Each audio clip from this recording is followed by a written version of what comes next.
What was the first time you wore high heels? Ooh, the first time I wore high heels, I was definitely way too young, way too little, but always loved stealing my mom's high heels. So I'm gonna say probably when I first started walking, I was in a high heel. I must have been like 2, right? Isn't that a walking age? I always have a heel on if I can. Yeah, I'm like, love being in a heel. I really actually love the challenge of like a really spiky, like a pent up heel. I wanna see how high I can handle. I want like a fetish shoe so that you can like really feel the pain, you know? It's a challenge.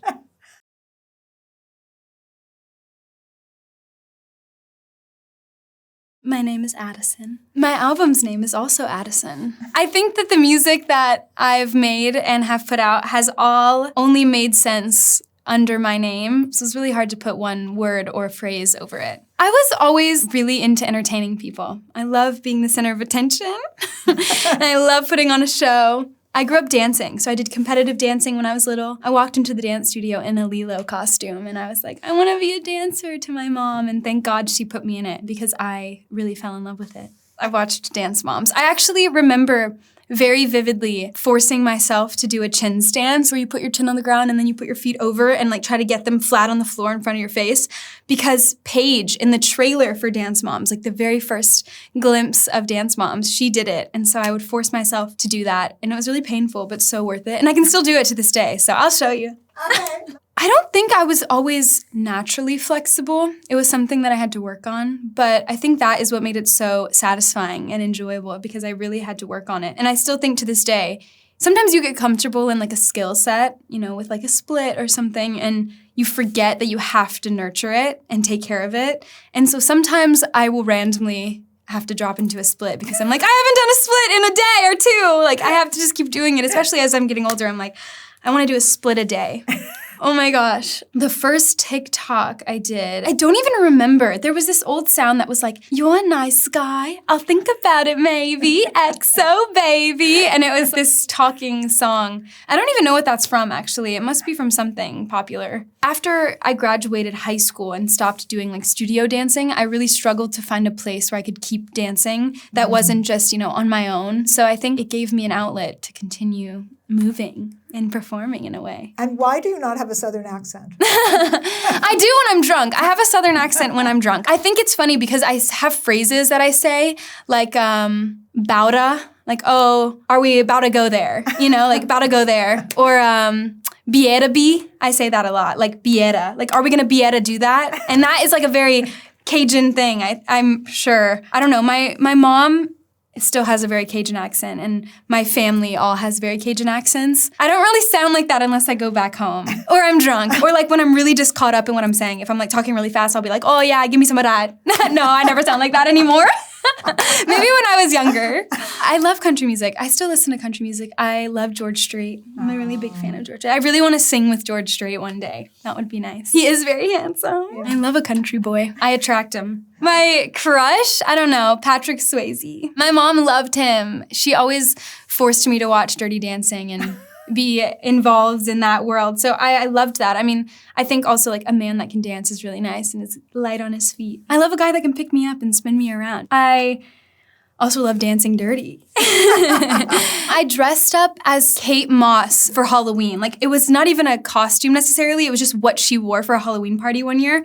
And I really loved that. I had like pretty dramatic makeup on, like a crazy smoky eye and like a top hat. Like a sexy little top hat and like a sheer dress, and that was really fun for me. I did Gaga, actually, a few years ago, the paparazzi MTV VMAs performance, which was really fun. You're a student of performances. I always remember having MTV on, so I feel like I was kind of, in a way, naturally introduced to a lot of performances that were so iconic and have become iconic over time. But I also do just love digging deeper and seeing people's progressions and changes and energies. I think it's really important as a performer to observe and watch and take notes on the way that people handle situations in order to kind of do it in the best way you can. I think that's with anything, you know? If you want to get really good at something, you gotta watch the people who did it best. Do you get starstruck? I do. I think I admire a lot of people, and so when I meet them, it feels really surreal and exciting. I think it's always nice when you meet someone and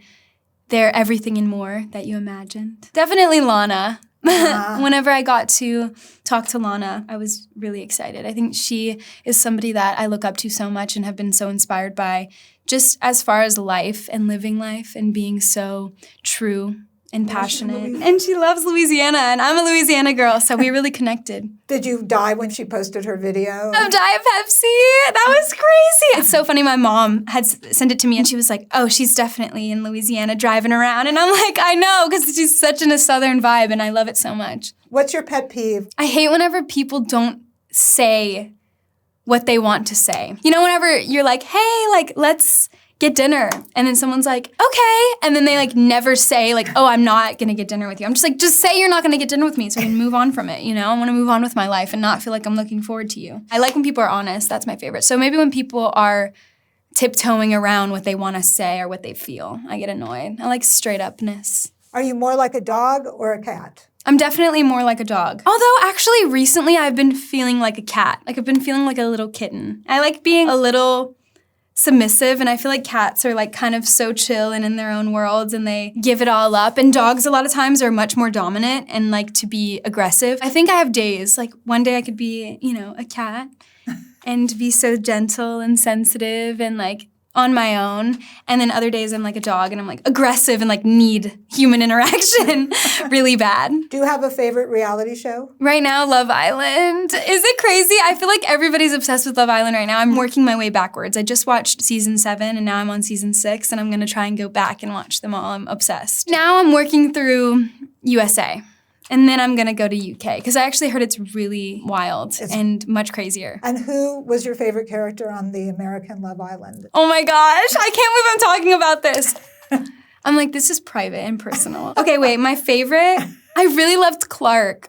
Clark, so cute. Once the girls went to Casa Amor, she got brought into the boys, and I love Clark. She's just like cool and radiates very like chill, zen, but like strong and like knows what she likes. Very like sure of herself. I think anybody who's really confident in who they are attracts me, and I love Clark. Did you have posters in your room growing up? My bedrooms would always be themed. Like I loved Tiger Beat and like the posters in there. But my mom was really strong with her designs of my room. And so I remember having like hot pink and zebra was like a really strong memory of mine, to have like hot pink and zebra everything. I remember I used to make journals though, and I would cut out magazine photos and stick them in there. And that was kind of like my posters in a way. I like cut out the Kardashians. Whenever Keeping Up was on every single day in my house, I was like, I love it. Like, I want to be in Hollywood one day. Who else was in there? The Girls Next Door. I loved The Girls Next Door. I wasn't allowed to watch that, but I did have a cousin and her mom let us watch it. So I'd go to her house and we'd watch the bunnies. I loved Bridget. Yeah, Bridget's amazing. I love Holly. I love Kendra. I mean, they're all amazing. I think they were all something unique. You know, something and different. of each of them is like Exactly. You. Kendra was wild. I love a wild girl though. Like that's something that I'm also drawn to. I think it's really nice to watch that energy unfold, especially in a space like that where people are watching and can still be so true to the wild spirit that they have. I love it. My favorite film growing up, Fox and the Hound. I love The Fox and the Hound. I've always been a little shy to cry in my life, and that movie would make me cry, and I would just like love to rewatch it a million times so that I could take out my emotions on it. Do you have any songs that make you cry? I love Lana's music for crying for sure. But honestly, there's something so like soft and honest about it that it almost doesn't make me cry. It makes me feel like settled in those emotions, you know, in a good way. But I think like a crying song for me, that's actually really hard. There was this one song by Leon Bridges called River, and it was in Big Little Lies. And for some reason, I attached that song to like certain memories in my life that made me cry a lot. There was a point where you were doing 8 videos a day. Which I still cannot believe. I know. Did you think each one through? I think it was just kind of off the top of my head. I would like hear something or see something inspiring or feel like cute that day and just post something. I think that is a really nice way to approach social media these days, is like feeling really inclined to do it and then kind of just putting aside your fear of doing it and getting it out of the way and just like leaning into those desires or wants. I've actually had a really interesting change of heart when it's come to social media in the past few years, because I used to share, you know, everything and feel so exposed in a lot of ways. But now I feel like I want to share the things I'm most passionate about, because I feel like that is what attracts the right energy towards it. It's like things that I really care about and have really put a lot of my heart and self into. What was the best event ever on your birthday? My mom got me tickets to see the Cheetah Girls on my birthday one year. Yeah, so that was really fun. I was in like a leopard print dress. I was definitely way too young to be in that little dress, but I was in like a little leopard print dress, How a old little were you? sequin hat. I think it was my golden birthday, so my 6th birthday. And we got a limo, me and friends, and my mom and her friends. Yeah, it was really fun. Do you have a secret skill that we'd be surprised to know that you can do? Like being able to do like that with your tongue? Yep, there's a secret skill. That's not secret. I do it all the time. People know that I'm good with my tongue. I'm kidding. Not too many people know that. What else is a fun skill of mine? I feel like I actually have a lot of fun skills. I can draw a little bit. That's something that people don't know. Yeah, I think if I take my time and am feeling it, I can draw. Maybe an eyeball. I love drawing an eye. Animals. I can do a horse. And maybe I'll pay you to do a portrait of Zora. I would do it. Yeah. Do you still think about things in a mood board way? I love creating any type of vision board before I do anything, whether it's colors or fabrics, things that are just inspiring and can really excite me and open up my mind to new things. I think it's like really important to have things that feel like the way you want things to feel that you do. So whenever I look at something or hear music or watch a movie, I'm always thinking, how am I feeling watching this or looking at this? And how can I make someone else feel that way whenever they look at what I make? I do like writing things down in my journal. I think that's really nice to have things that are solid and in print. Or whenever I do vision board or get photos that are inspiration or just energy, guidance, and direction, I like to print them out because I think it's really nice to have physical copies of things. I love that. Not your generation, though. I love that. Old soul, young heart. Young